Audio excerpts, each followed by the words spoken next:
Okay, cool. Well, go ahead. Yeah, I mean, let's start with the fights because, there was a really big event and then there's a big event coming up. And I think we should just start there with the UFC. UFC 313, Pereira versus Ankalaev. Now, I watched this card. I didn't. Classic. That is classic. But look, what I like to do for the pay-per-views is typically I like to put together a little parlay. And this might be the problem with everyone that gambles. Just a tad. Yeah. But Perfect. I think makes it more exciting to watch when you have a little bit of risk involved. Yeah. And I think that's part of the reason people are like, man, gambling sucks, but God, it's so exciting. Yeah. Yeah, and obviously I don't gamble, but I gamble on fights. I don't like gamble at a casino. Well, you usually only do like the big cards. Yeah, big cards, or like if it is a smaller card but has some like potential to do well. And a parlay is a good move because you can bet like $50, and if it's the right parlay, you can walk away with like $500. Yeah, but it's also a really bad move because you have a way higher chance of not succeeding. Yeah, way higher chance. Temtai, have you ever thrown a parlay on anything? No. Never. So for those of you out there that don't know, and I'm sure you don't know, I worked for 11 years as a software developer at IGT, so I made slot machines, and I despise gambling. So yeah. What about sports betting? No. Never? No. Yeah. No, maybe like I bet my buddy $5 so and so will win something, but nothing at a casino ever. That's yeah, smart. good old classic handshake bet. Yeah. I like those. Yeah. Or a slap bet. Yeah. Have you guys ever done a slap bet? We've actually had one of these on the podcast. A slap bet? No, we had a handshake bet on the podcast for a couple fights, I'm pretty sure. I think I won because it was about Marab. Yeah. I think you did too. Did true. you ever pay out? No, he didn't. I zelled you. No. No, but I did pay you an ice cream that you never paid me back for. So technically we're equal. You know what? That's true. And that ice cream was like $10. Yeah. Yeah. And look, y'all can make fun of me. You can fucking trash me for eating $10 ice cream, but damn it, it's the best. No, I actually like that you buy high quality food. Yeah. You get good stuff. Yeah. Yeah. High quality food. They buy high quality fish sauce. You can tell because the moment you walk in their house, it smells like fish sauce. No, that's not the fish sauce. That's the Thai peppers that Tina's mom gives us. I'm just giving you shit, buddy. Hey, did you win that parlay? No, I did not. What didn't happened? win the parlay. So I put together. I wouldn't have won either one. I put two together because I had a little bit of free play. So I think it's because I've lost so many times on that website that they're like, hey, we'll just fucking give you money at this point. Here, play with this. Yeah, here, keep losing. Yeah, This is so good for us. I Lose put some house money too. Why not? Sure. I did a six fight parlay, and I lost on the Ray Tsuruya versus Josh Van. And Josh Van is the first Burmese fighter in the UFC. Wow. Yeah, and I lost on him. Probably shouldn't have bet against him. I even knew like if there was one fight I was going to lose on, it was going to be that fight. You just believed in him? It's hard for me to go against wrestler grapplers. Yeah. And the Japanese kid was 10-0. He's undefeated, so he has that like. When you're undefeated, you kind of have this like confidence about you. Yeah. Like you haven't and still refuse to accept losing. Yeah. So, which like doesn't mean that people who have taken losses aren't able to feel that same way. Yeah. I think that there's something to be said to about that, like keeping your undefeated record. It feels like there's more of a pressure to do that. Yeah. So you're gonna rise. Sure. Yeah. But that's two Japanese wrestlers that I lost a parlay on in a row now. Nice. So yeah. Wow. Yeah. That Two sucks, buddy. world class level wrestlers that I lost a parlay on. But the great thing about this one that made me less upset is he actually did try to wrestle. That's cool. Yeah. That's cool. Okay. Who else? Yeah. So after that, I had a few others, but that parlay was scrapped after that, right? And then I threw on the free play. I did Mauricio Rufy by or Ruffy or something like that by KO over Bobby Green, and sure enough, spinning heel kick KO, gnarly. Yeah, that was gnarly. I did see that. Yeah, I did see that. So I got that one right, which as soon as I got that, I was like, this might be it. And then I went Justin Gaethje over Fiziev. And you won.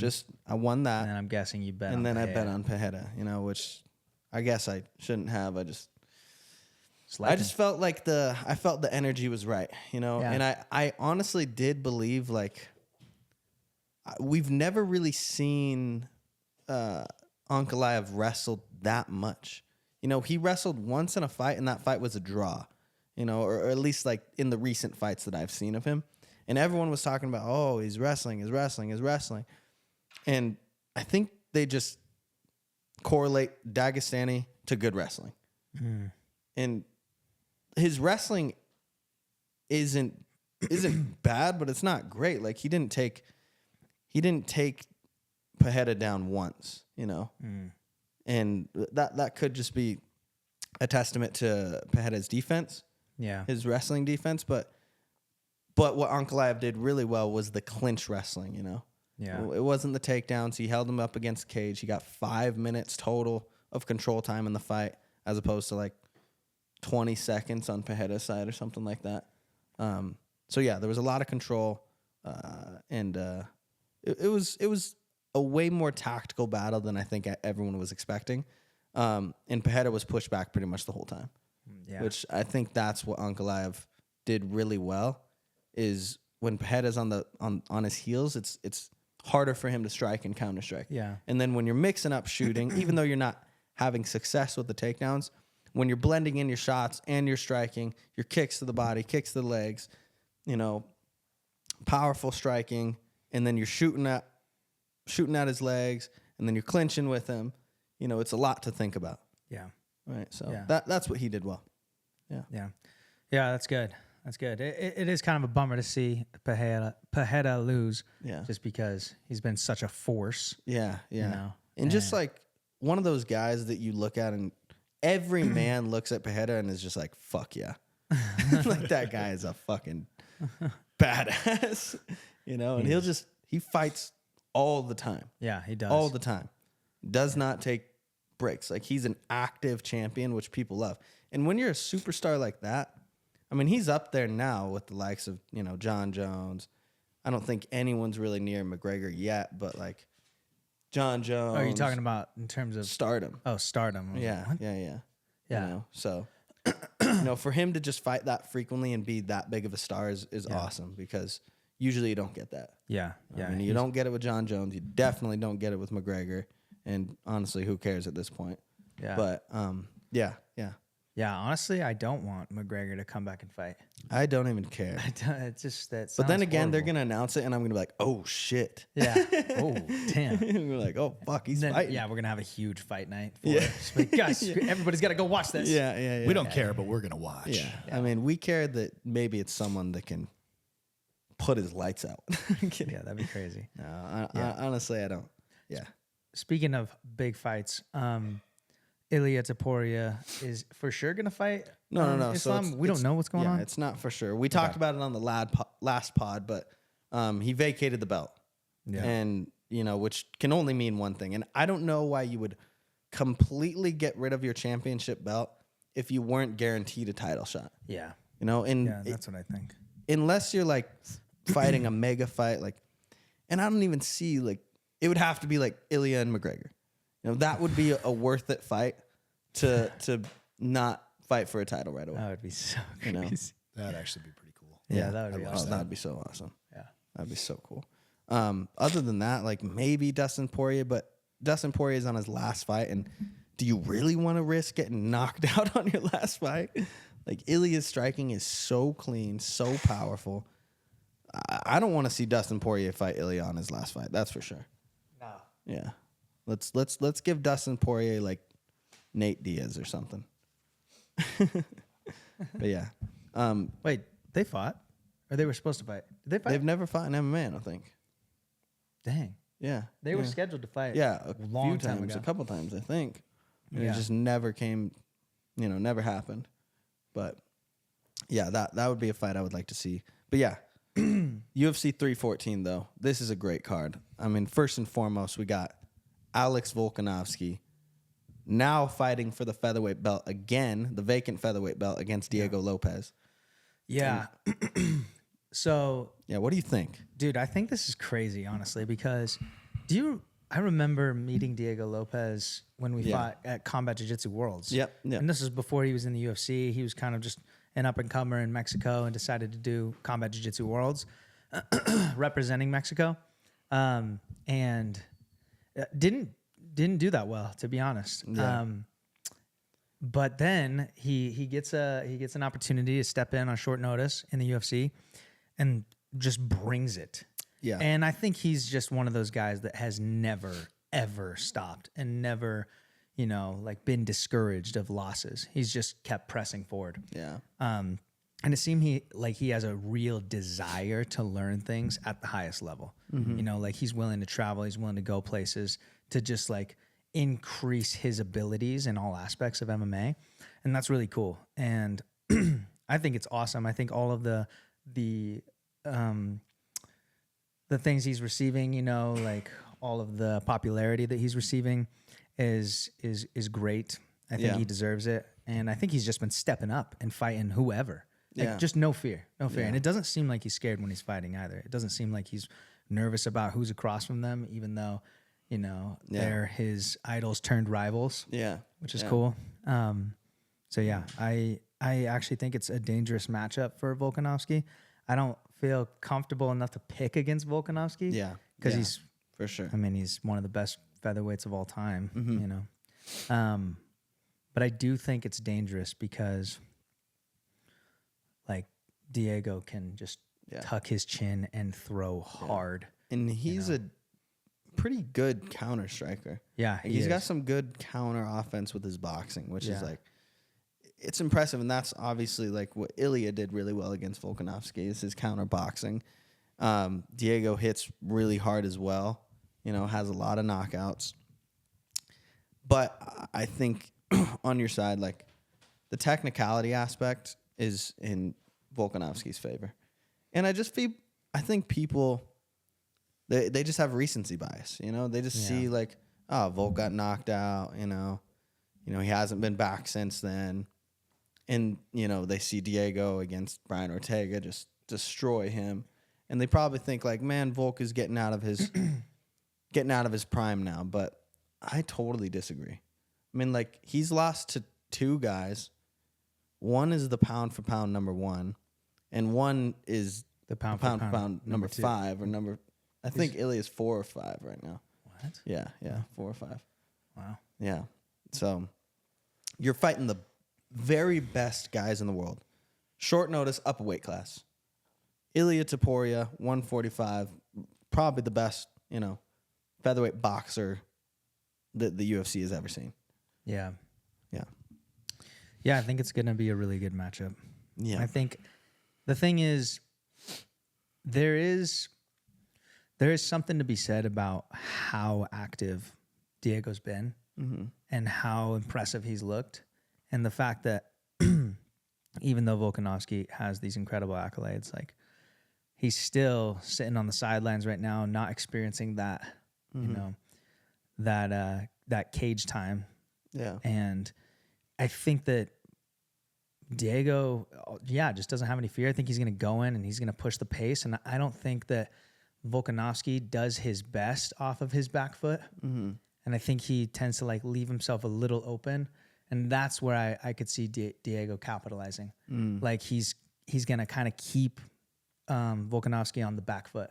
Mm-hmm. And I think Volkanovski does really well when he's sort of able to pressure you, get you against the cage, continue to work his range, going head, body, legs, just mixing that up. But my fear with this one would be Diego's just going to press forward the whole time, and get him on his back foot. And I'd be worried about just Volk leaving his chin exposed, But I feel like if he can focus on those inside, outside angles, keep Diego guessing where he's going, shifting left to right, and mixing in the takedowns. I think Volkanovski should absolutely mix in the takedowns. A little bit of dirty boxing in there, but we'll see.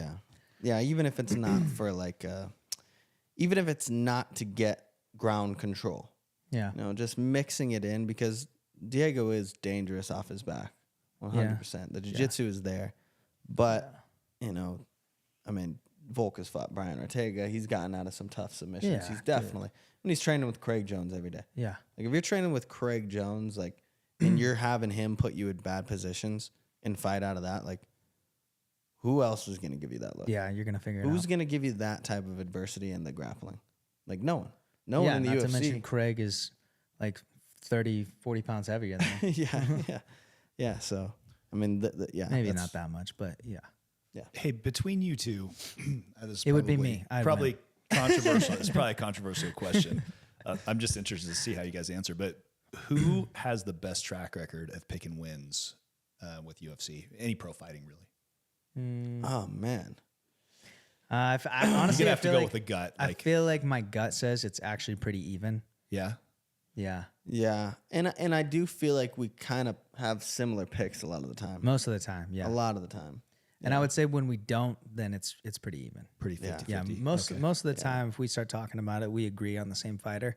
Yeah. But well, who you got, Mike Chandler or Patty Pimblett? I got Mike. I got Patty.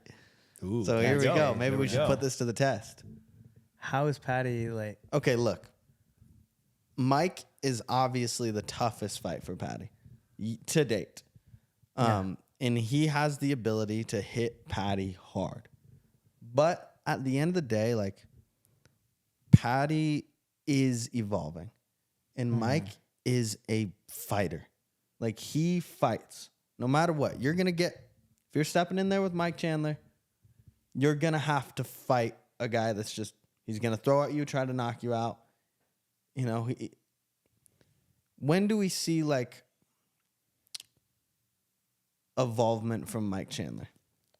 Where it looks a little different. I mean, he's just fought the toughest, most dangerous guys. Yes, and he is tough as nails, but he's not... I don't think he thinks of martial arts as technically as some other people.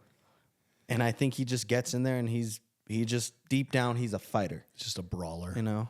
I mean, I don't want to say brawler because he's got, like, pretty good technique, but he just fights. Like, everyone he steps in there with, it just ends up being a fight.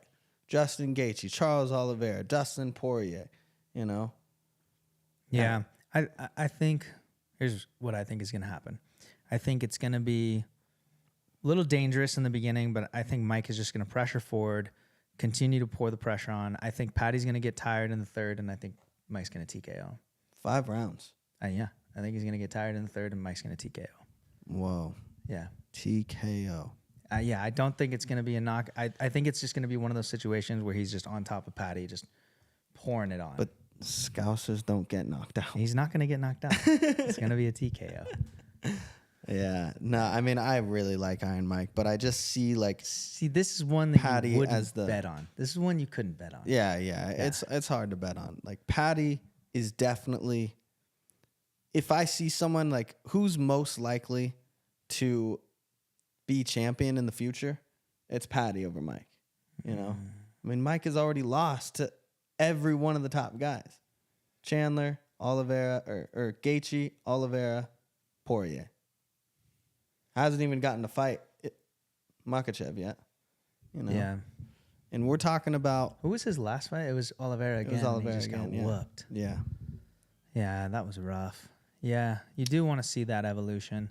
Yeah. But, dude, I feel like coming up or going against a young guy can really light someone's fire because you want to prove so badly that this guy is not ready for the big leagues. Yeah. And I think that that's really going to propel Mike in his training camp. Kind of a gatekeeper. Yeah. I think he kind of recognizes what's going on. He's like, the UFC is kind of like, hey, you're not beating these top guys, but we love you. You're still really good. Yeah. But there's people knocking at the door, and at this point, you're the gatekeeper, you know. And I think he recognized that. And the good thing is, I think he has an incredible mentality, and you know, takes that approach or that role really well. Yeah, thank you. So, but I don't think he's gonna let Patty in. I think he's going to pour it on. I think he's going to change levels. I think he's going to catch him with some big strikes. I mean, Patty always gets caught, like with big overhands, big looping punches. And as telegraphable as some of them are, I mean, like Mike just is so fast, so explosive. And then I think he will try to mix in the wrestling a little bit. I think he's just going to be a force. He's going to be a mini fridge in front of Patty, and Patty's not going to be able to. I don't think Patty's going to take him down. I think Patty could submit him, but I think Mike is too slippery to get submitted. So I think the only way Patty wins is by catching him, and I don't really see him catching him clean enough to knock him out. He just wins just more technically. I think so. I think Patty's just the guy that. I think he just rises to the occasion. I think he's that type of guy who's like, all right, he's in a fight. Yeah, his last fight was against Bobby Green, which significant level difference, between Green and Chandler. And now he's fighting Chandler, and I think he's just the guy that's like, all right, I'm on this level now. I'm fighting at this level, and I'm just going to rise to the occasion and be this level, We'll see. I think you've seen that time and time again, with him. But yeah.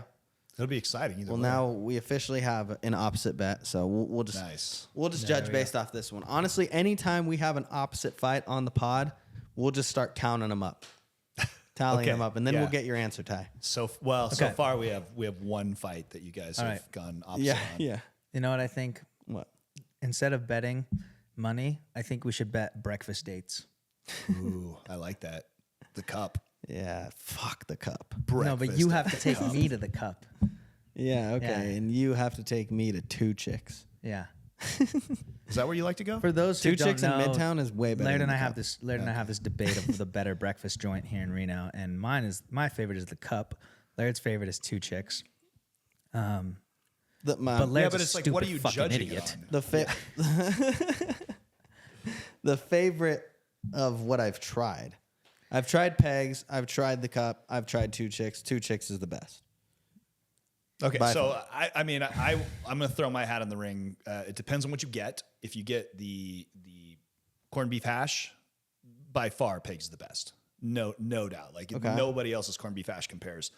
If you compare vibes, I think the Cup wins hands down. It's got the best vibe, best ambiance. Best ambiance for sure. And best then, vibes. which is a have you huge been part to of the Two Chicks in experience. Midtown? I have. And I hate it. I hate going there because I hate the parking.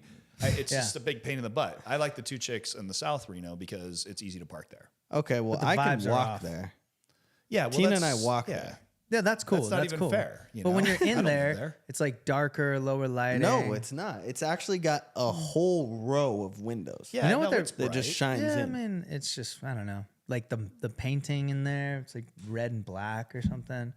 No, it's just more like it's got more of like a diner industrial feel. It has more of a modern feel, whereas the Cup has a more homey, like old timey feel, which I like. The Cup is like walking into your grandma's. You know? Exactly. It's got like 7 live, love, laugh, like at least posters 7, maybe all over even the 8. wall. I don't know. Yeah, it might be 9.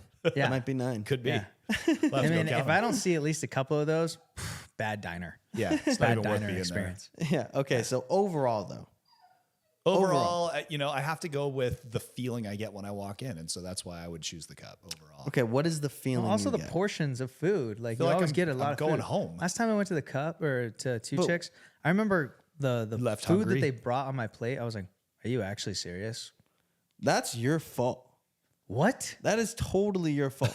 You're not ordering. Like I am always full when I walk out. What do of you Two get? Chicks. You also drink half a cup I've- of coffee, by the way. I just like to point that out, which Yeah, is okay. weird. No, he doesn't even drink coffee at Two Chicks because it probably sucks. Yeah. I haven't tried it, but it's probably better because they actually use local fucking shit. Both places use local fucking shit. No, the Cup does not. Yes, they do. The Cup probably uses Folgers. Folgers. No. Good. No. But Good. Folgers I is want delicious. the so diner there. experience, buddy. Okay, look. It's all good, but I do have to say, I know the owners of Pegs, and I really like them. And some of the things they have there are just spectacular. Yeah. And they do have. They used to have a little bit more of an old timey feel, but they just recently redid the one on South Reno, which is the one I go to. Yeah. So it's a little bit more modern feeling, but I still like it. It's still good. That's probably. I don't know. It's right up there. It's right up there with the Cup. The Cup is close to work though, so I like that. We went to Pegs in Midtown. Yeah. And yeah, the ambiance I thought was terrible. Obviously, like the ambiance, the vibe, like there wasn't like any warm that's feeling. Not Midtown even. That's like downtown, right? Yeah, like yeah. I mean, it's like right there. Yeah, it's right next got that to city feeling. Yeah, and it's kind of grimy. I don't know, but the South one's good though. I still thought that their breakfast was better than the Cup's breakfast. Man, I thought you both we agreed on that. No, we did not agree on that. Yeah, buddy. we I would freaking did. I would never agree on that.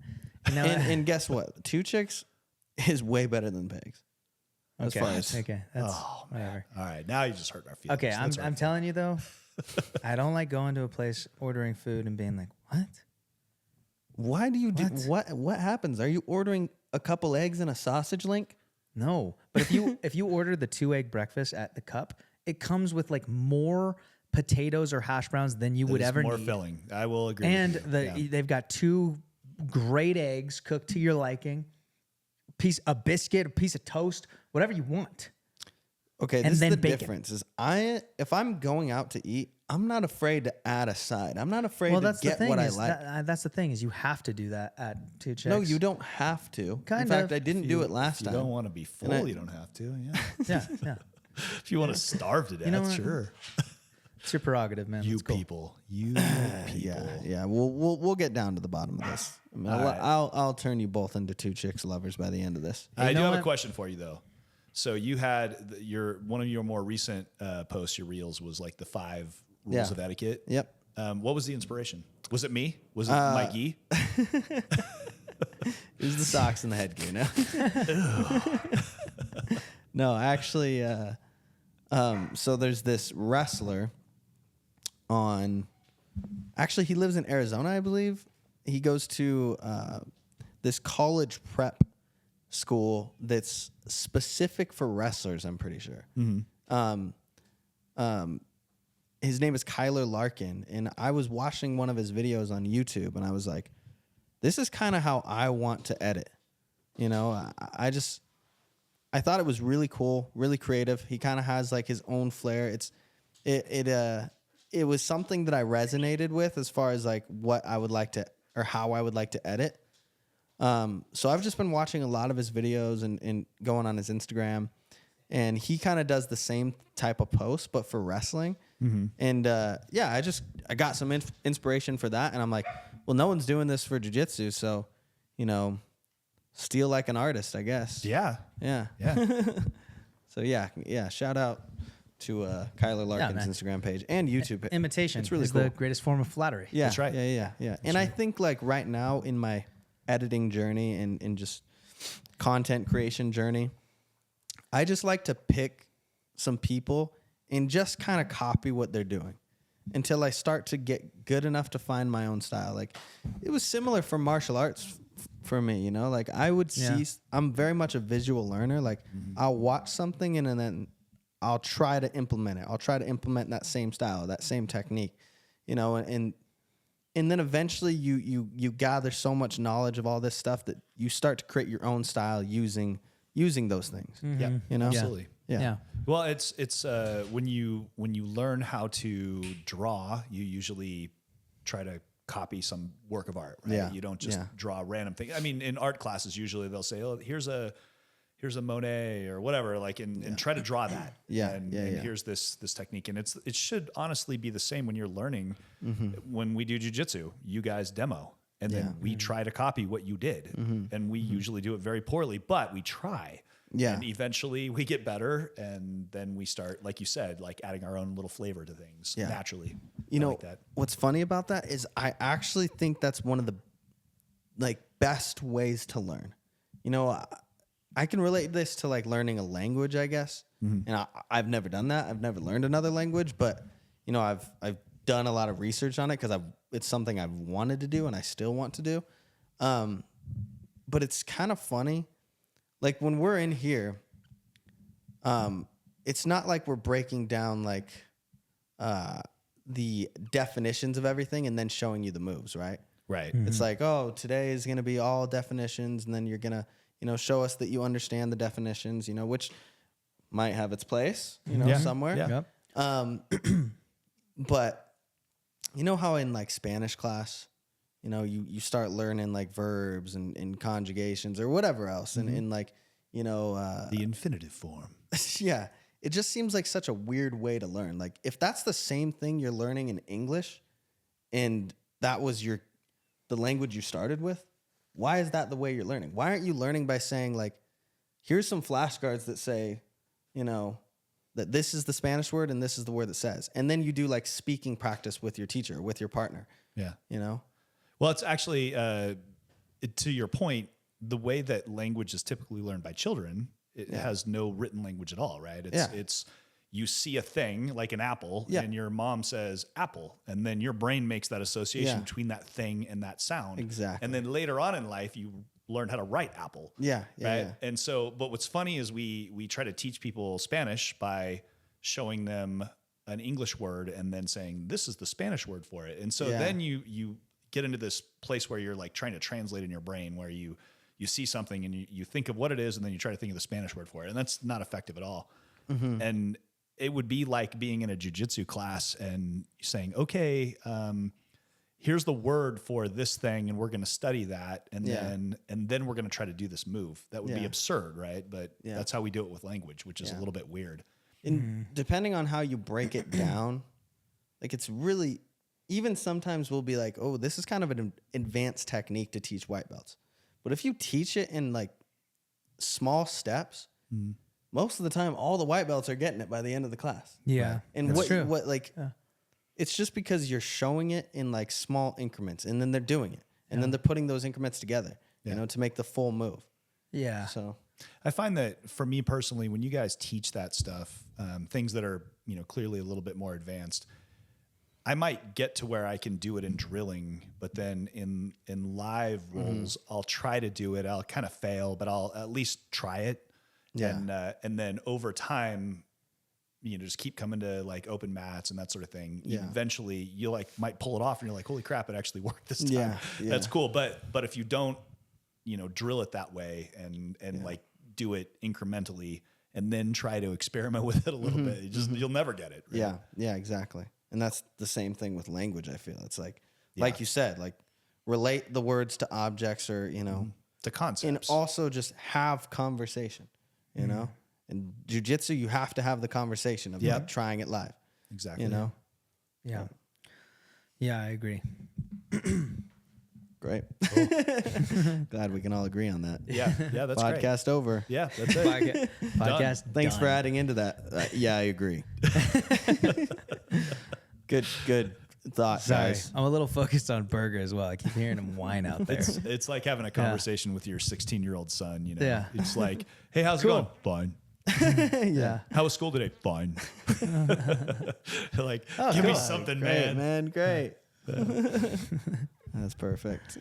Yeah. Would you actually like to add to that? I don't know Spanish, man. I'm good. Okay, great. Yeah. That's what you got out of that whole conversation, man. Conjugations. Cállate. Siéntate. Sit. Yeah, sit down, buddy. Like, Don't I'm stand. already Don't sitting. I stand can't with sit me. anymore. It's already pulled over. Can't pull over anymore. Yeah. Yeah, no, I think going back to your chameleon approach or whatever. Well, I guess, Chameleon approach. well, maybe not chameleon, but what would be like imitation, you know? Imitation. Yeah, okay. Yeah. Sure. See where you're going. So I remember that definitely being Laird. Like when Laird started watching Jordan Burroughs in high school, like he wanted to wrestle like Jordan Burroughs. And so he would, I feel like he did so well when he started wrestling in high school because he was just watching it constantly and then like going and trying those things 100 times in practice. Yeah. And it was cool, but he's kind of, Laird's always kind of been like that. I mean, you kind of know that for sure. Yeah. You've like watched people that you idolize and then you imitate, you know, and then eventually you just get really good at it and then you're able to teach it yourself. But Yeah. that's been cool. I feel like I haven't done that as much, you know? Yeah. I mean, everyone has like a different learning style, you know, and you kind of got to figure that out as a coach. Like oh, how is this person? It'll sometimes click. Like you'll say something in a different way and they'll understand that and they'll be like, oh, okay. I need to take that approach more often with this person. Yeah. Right. And then, I mean, some people like you said, for me, it's always been like fairly easy to see something and then do it. Yeah. You know? Yeah.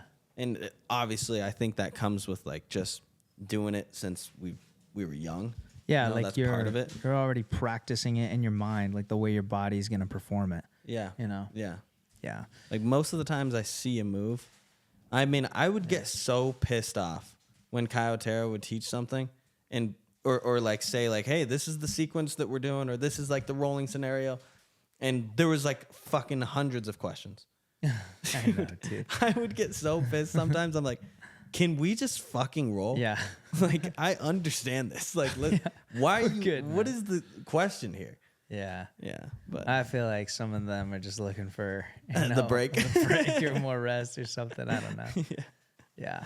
just that extra time. Yeah. Yeah, in Yeah. college, college classes, there's always that one student that asks a lot of questions, like way more questions than they really need to be asking, you know, just to get attention. Yeah. So that the teacher feels like they're, I don't know. It's weird. Yeah. Like, dude, seriously, stop asking questions. Those aren't even very good questions. Just don't. I feel like people sometimes are like, I need to ask a question. Yeah, It's not even like they're for the trying sake to. of asking Yeah, it. like you don't need to ask a question. Yeah. Don't just think up a question in your head just because you feel like you need to. Yeah. You know. Yeah. I mean, on my post, the top 5 beginner jiu-jitsu Oh, mistakes. don't ask the what if Yeah, questions. yeah. Did that make sense Oh, to you? God, I hate that. Yeah. Yeah. No, I think What if people, they do this, or what if they Yeah. do that? Yeah, I think people in the jiu-jitsu community are definitely going to, yeah, that one's going to hit home for yeah, them. yeah. Yeah. Yeah, for coaches. For coaches. Well, I mean, I guess it kind of depends on how good the coaching is, right? Because what you guys do is you say, this is the sequence that we're trying to do, and then you tell the partner how to respond. Yeah, This is what I want you to do as the partner. Yeah. Don't Yeah. just do whatever you feel like, because then the what if questions are just going to abound, Yeah. because then we don't know what they're going to do. Yeah, yeah. I think that's part of teaching that a lot of jiu-jitsu instructors miss is explaining what the person on bottom should be, or the person, that's getting the move done on them, what they should be doing. Yeah, How they should be reacting. Don't be a limp And noodle. I'll catch myself sometimes, and then you just got to bring them in real quick. Yeah, Like, okay, yeah, this is what I'm looking for. yeah, And I think that, I mean, instructors and owners of academy, they are the culture of the gym.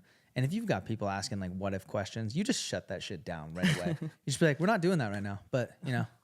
I'll come over and help you with that later. yeah, Yeah. yeah. It's you're more than welcome to ask any dumbass question after. No, I'm kidding. Yeah, ask any stupid question that you want. And Nate's got plenty of them. I think the real thing though is context, because what you don't want to do is have people afraid to ask questions because they're afraid they're going to get mocked. But at the same time, you don't want them to just inundate you with questions that have literally nothing to do with what you're talking about. Yeah, Yeah. Well, Keep it in context. yeah, I was gonna. I remember at a time when I started. Wait. Like really. Okay. What if What is? it's never mind. God, I hate this guy. fucking Wise words from Nate. piece of shit. I feel like there's, you know how there's black belts and then there's black belts. You know, Yeah. people talk about that. Yeah. Well, I feel the same way with instructors. I mean, I feel like you have to be a black belt to be a real instructor. Although you can be instructing at purple belt, brown belt, whatever. But if you're running an academy, black belt for sure. I feel like, I mean, I've seen this all over. There's black belt instructors and then there's black belt instructors. Yeah. And I just think the way they break it down, the way they're able to connect with the students, the people receiving it, the way they're able to create those cues, create those aha moments. I really appreciated that when I would go, learn from Kyle or others, and definitely a lot of the time Dad growing up, just having so many moments where I felt like he was explaining it so well, but at the beginning of my instructor journey, I remember getting super nervous about, people asking questions, and I would just get flooded with anxiety. I'd be like, oh my God, I gotta answer this. And that's another thing, that's a part of being a black belt instructor is the more confident you get with what you're teaching, you know, the more you believe in it because it's tested, it's tried and true. Either you have an answer for those questions or you're confident enough to not answer them, you know? Well, one thing that I like just accepted and it made coaching a lot better for me is I don't have to always have the answer. Like I don't have to always have the answer for your questions. Yeah. And like, you know, cause I used to get a lot of questions like when I was the head coach at Fightcraft and I would just felt like, oh man, I'm in the head coach position now. Like I need to have answers for these people's questions. But then it would get to the point where I'm like, man, I feel like I'm just saying shit. Yeah. Like I feel like I'm just saying shit just to like give him a response or give them a response. And then like eventually I was just like, I don't need to do that. Yeah. You know, and now like someone asked me a question and I don't know, or maybe it's something that you're teaching. And I'm like, you know, you'll have to ask Elias that. Yeah. Like I can talk to him because he's like, has better knowledge in this area. Or I'll just be like, let me research and get back to you. Like, let me do a little research.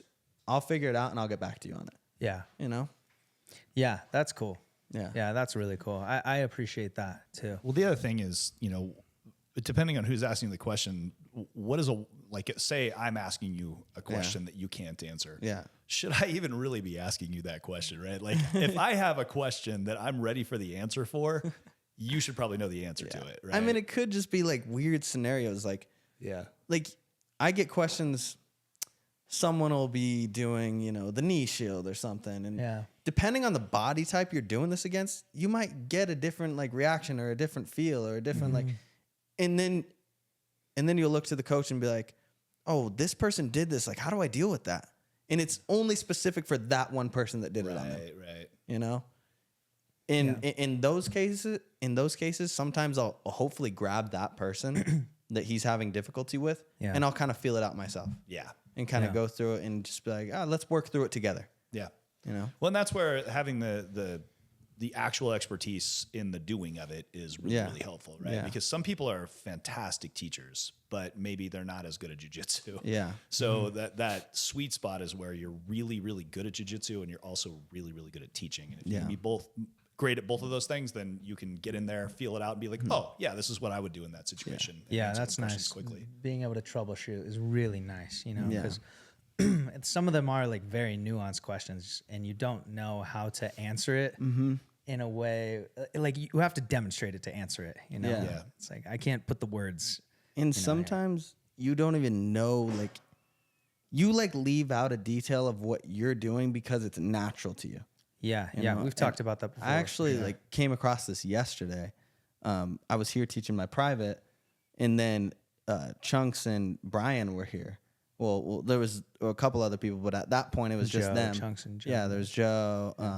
There was actually a lot of people: Nick, Adam, Bruno. Oh, nice. Yeah, and then, but by that time that I was answering some of their questions, it was just Chunks and Brian, and they were going over the head and arm choke. And this is one of my favorite chokes, and I feel like it's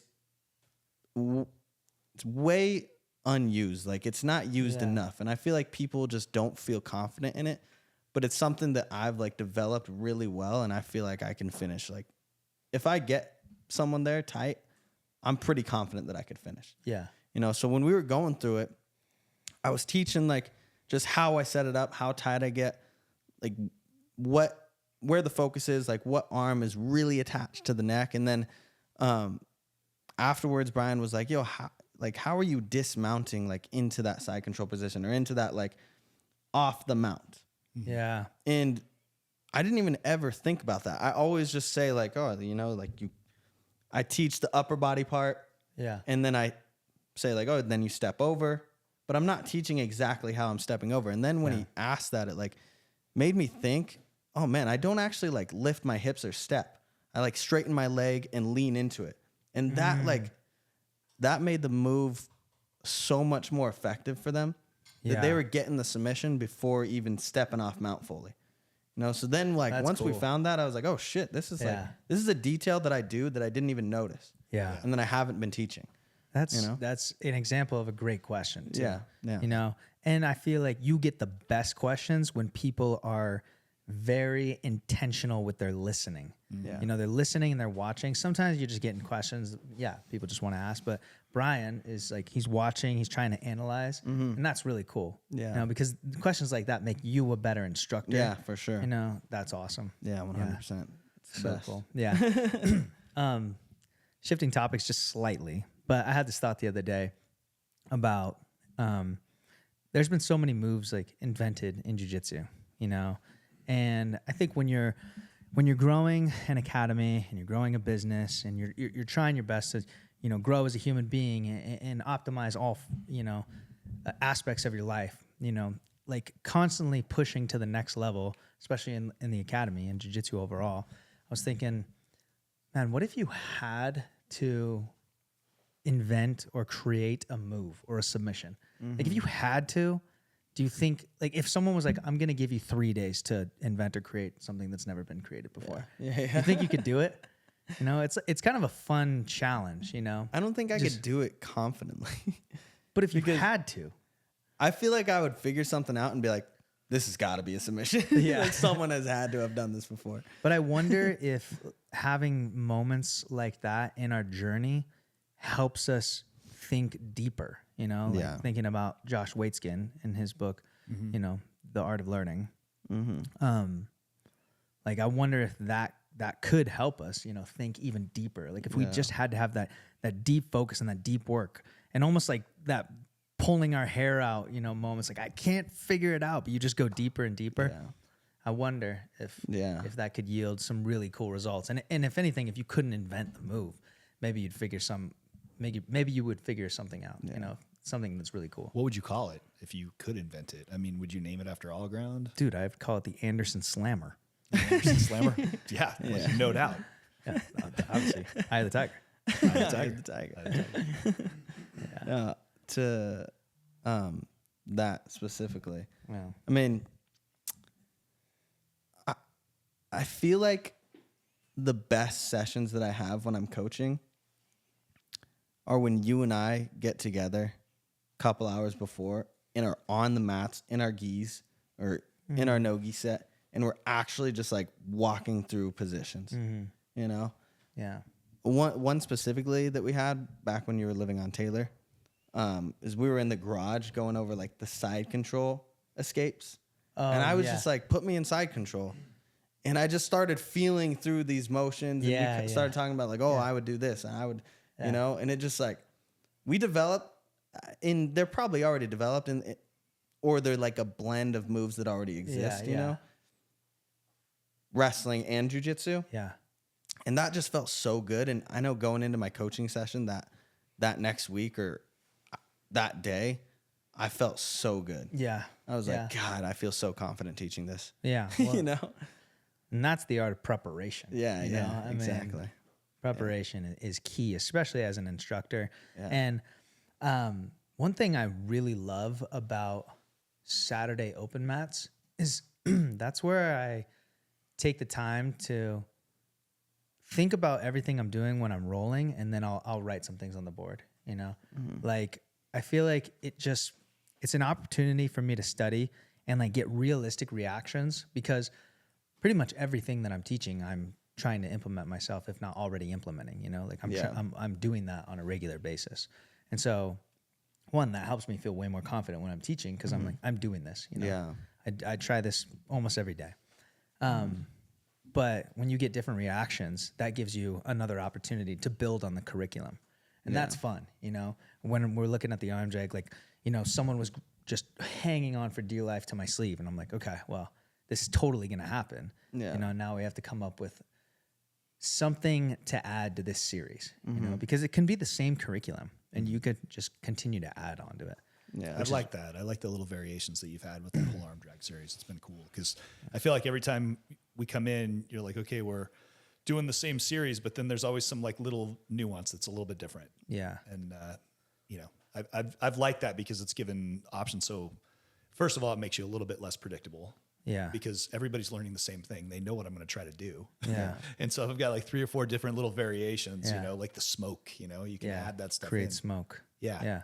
It's been good. Yeah, no, it is fun. I used to I think we talked about this on the last pod as well, but I remember I used to think like I got to mix up what I'm teaching. It's got to be like fun for everybody. But I think the real fun is when people feel more confident, in their abilities. Yeah. And I think when you preface it with that, the students are like, man, I'm just getting better and better at the single leg. Like I'm getting better. I'm actually able to use it in live training now. It's pretty freaking awesome. And then, it's just, another gold star for them. Yeah. Yeah.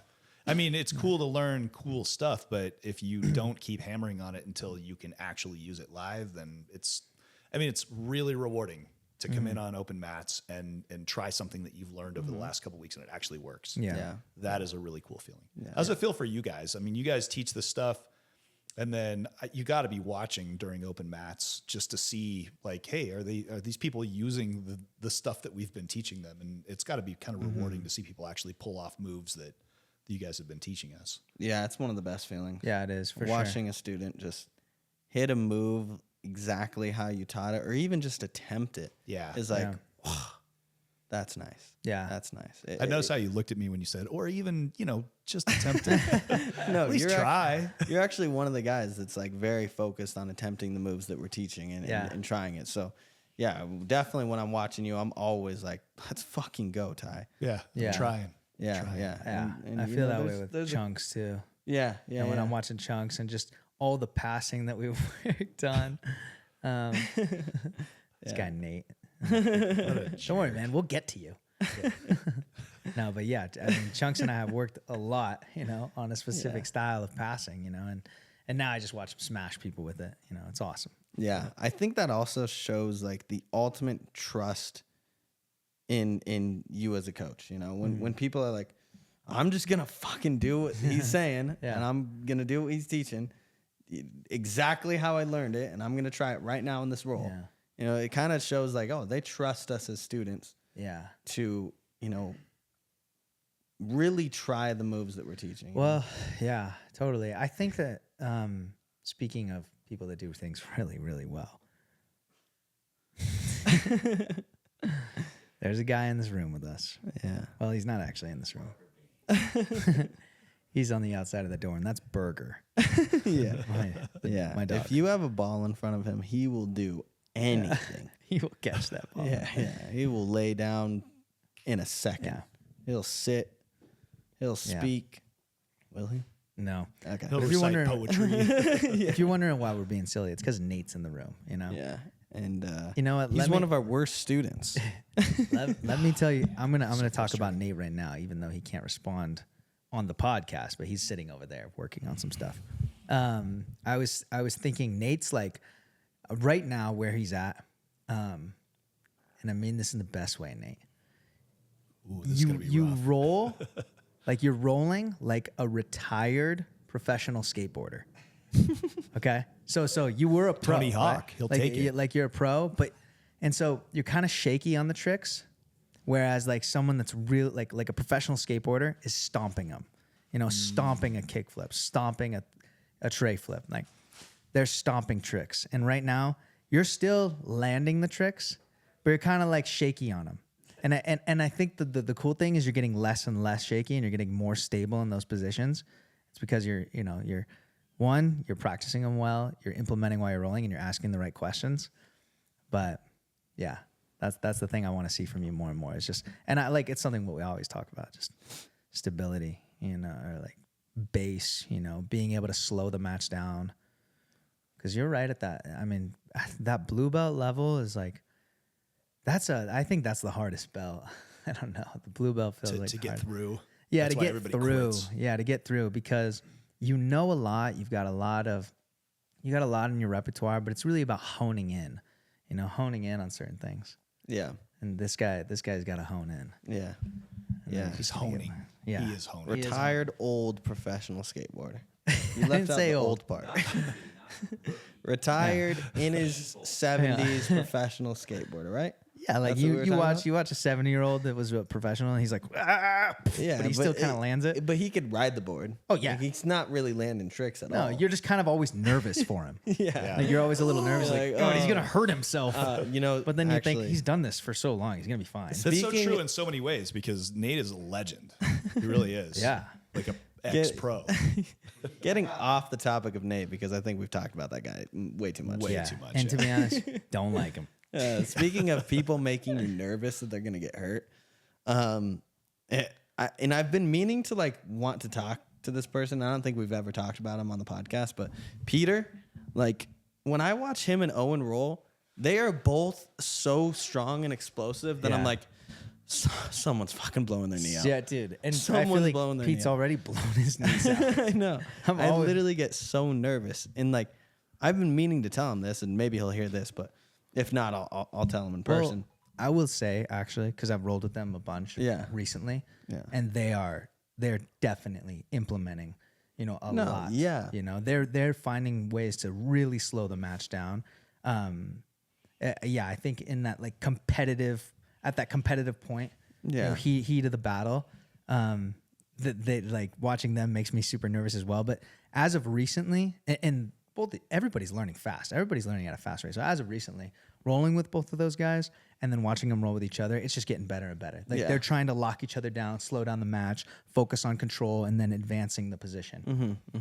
But Yeah. I mean, to like Pete specifically, he's like really athletic, really explosive.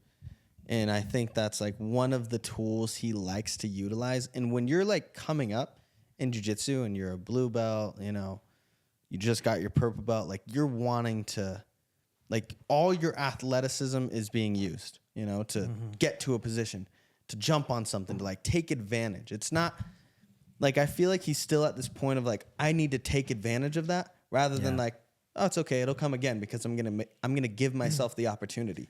yeah. And then when you're like really racing towards taking advantage of like an off balance or something, like you're also putting yourself in dangerous positions sometimes, And I feel like when he's rolling against other people that are explosive and athletic, like he's at the level now where he can make it way easier on himself if he just focuses on the technique and says like, I'm not even going to use an ounce of my athleticism and just use like, obviously you have to use strength. You have to use but just really dial in the technique, slow the match down, Yeah. You know what he needs? He needs to swap bodies with me, like consciousness, like Freaky Friday, and train for a couple weeks in my old body where like he has to use his skills. So he let's say he has all the skills that he has right now, but he doesn't have the athleticism. Yeah. And then after 2 weeks, he'd go back and he'd be so much better. Yeah. Because then he wouldn't rely on the athleticism anymore. Exactly. We just need a machine that does that. Yeah. Better yet, he can Nate hop can work into on it. Nate's old skateboarder body. Oh, even worse. Yeah. God, rickety bones. Yeah. Rickety Bones. Rickety bones. My nickname Rickety in high bones school. foam. Rhymes and everything. All right. Yeah. I think that was good. I think we wrap it up, and I think that we just go ahead and all agree that the Cup is the best breakfast place in town. No doubt. I will never agree with you guys. I will never. That's okay. It's okay. 2-1. Yeah, just because, they actually have good breakfast at Two Chicks. Like tiny little, Yeah, a little like gourmet. leave you wanting more. Like if you want an appetizer for breakfast, sure. Like tiny little one. Half a deviled egg. Fuck you guys. Fuck you. You know why it's called Two Chicks? Like chicks are tiny chickens. Yeah. They're baby chickens. So it Yeah. makes sense. They get the eggs from those chicks. Yeah. Yeah. Is this a quail egg?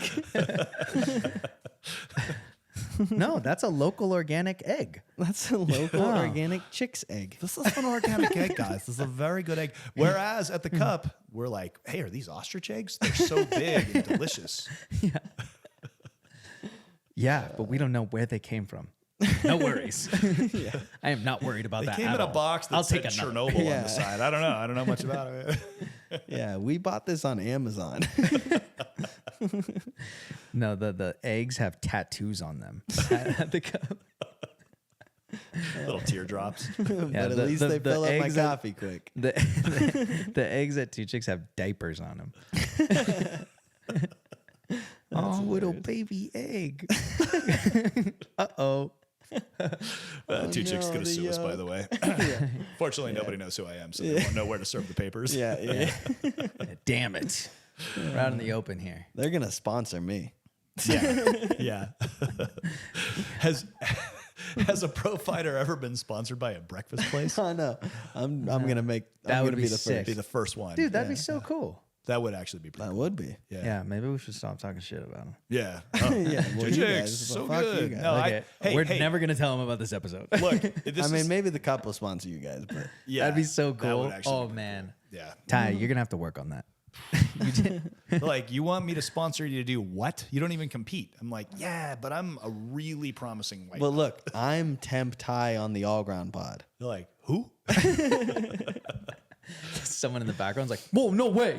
I know what you look like." Yeah, we got to get like the cup set up with a bunch of people that are just actors ready to like hop on the opportunity. Oh, Temp Ty! Dude, I thought Temp Ty! Yeah, Oh my yeah. God, Temp Ty! Everyone's Like freaking out like cameras everywhere, as they're yeah. talking to you. yeah. They're like, "Oh, whoa, this guy must be a big deal." Do we have any aviator sunglasses I can wear? That'd be pretty Yeah. cool. Walk in. It's like the Barney Stinson, the what is it? The Van Matterhorn. Oh, The Van Matterhorn. You Yeah. create a bunch of fake websites. You guys are software developers, right? Yeah, you could do it's that. true. Yeah. Yeah, And create a bunch of fake misinformation websites. on Like, you. when they look up Temp Ty, it's just a bunch of Yeah, a bunch of articles. like, yeah. articles Temp Ty about- saves 2 baby chicks from a river. then they brand as two chicks. Yeah. Hey, so in all fairness, Two Chicks is awesome.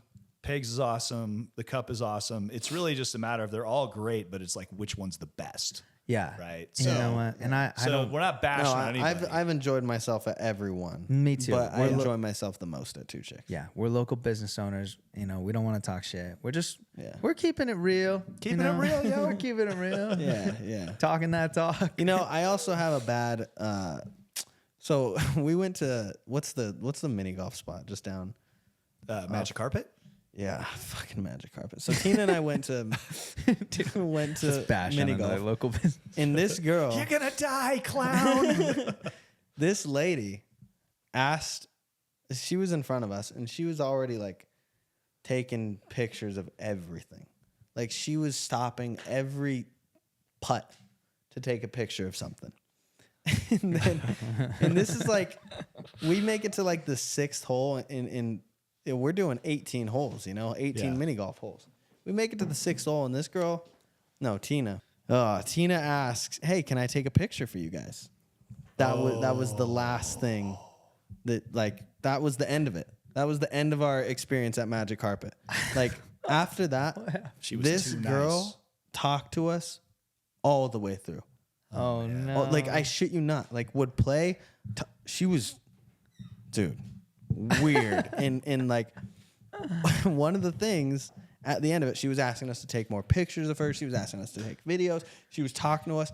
She kept us there for so much longer. People started passing us, and she didn't care. She saw groups passing us to go to the next hole. Wow, this is real. This sounds like a bad dream. Yeah. And did not stop talking to us. And there was about to be a time, like, lucky Tina is just so nice, because I was about to be like, can you stop talking to us? Can you fucking stop talking to us and leave us alone, please? Like, I'm trying to play with my girlfriend. And like, Tina was just being so nice the whole time. And I was like, oh, fuck. You were like Robert De Niro like- trying to play pool volleyball and meet the parents. yeah. All serious. Yeah. And then the one thing that she said that she recommended, she was like, have you guys been to the Cup?